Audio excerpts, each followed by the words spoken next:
Hey, welcome back to Simple Truth. We're trying to pull out some truths from 1 Samuel chapter 22. Saul has just accused Ahimelech and his family of conspiring against the king, traitorism, right?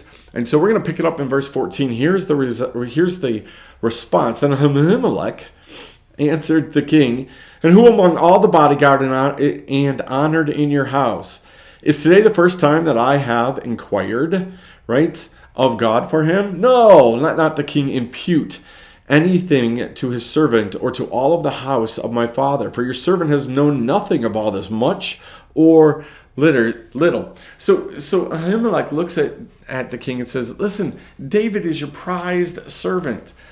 He's the one that you talk about all the time, that people talk about all the time. What would I think for a second that there was something wrong with this situation? He came to me and he said, hey, listen, I'm on mission for the king. Why would I not believe him?"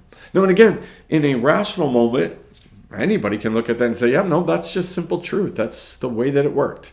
Right? But when we get irrational, we start thinking differently. We start thinking poorly. And we start hearing wrong. And so here's what Saul's response was to that, right?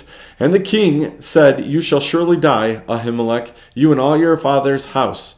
And the king said to the guard who stood about him, turn and kill the priests of the Lord, because their hand is with David. And they knew that he fled, and they did not disclose it to me.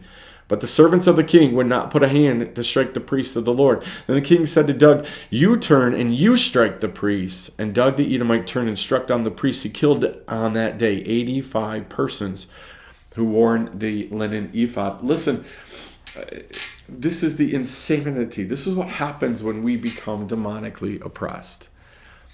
We start thinking poorly. But then we start acting poorly. We cannot recognize truth. This innocent priest says truth to the king, and he cannot recognize it. And in his anger, he sinned. Talked about this today in Counterculture with Pastor Mark. We read, again, Genesis chapter 4, and we talked about the fact that, listen, Cain was warned by God, don't sin in your anger. Don't sin in your oppression. And that is what the enemy wants us to do. It's not just about you being oppressed and feel down and discouraged and in despair. He wants you to sin.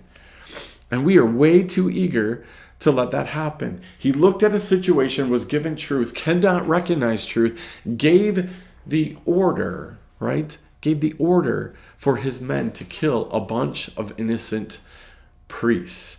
The men, his own bodyguard, looked at him and said, no, we're not going to do it. That should have stopped him in his tracks. Has anybody ever stopped you and said, yeah, no, this isn't truth. This isn't right. What you're saying isn't right.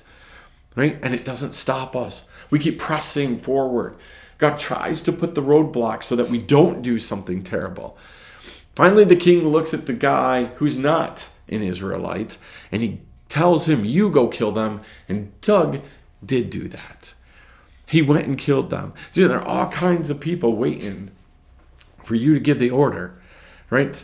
To destroy people verbally, to destroy them physically, to do whatever it is that you want to do with them. They're waiting for that order. If the closest people to you around you aren't willing to do that, if they're giving you other counsel, if they're saying, no, this isn't exactly right, this isn't what God wants, this isn't godly, well, if you have to turn and you have to find somebody who's not in your circle to carry out that which you think you should do, you might be in a bad place. It's a lot for you to chew on. We'll see you next time, right here. Simple Truth.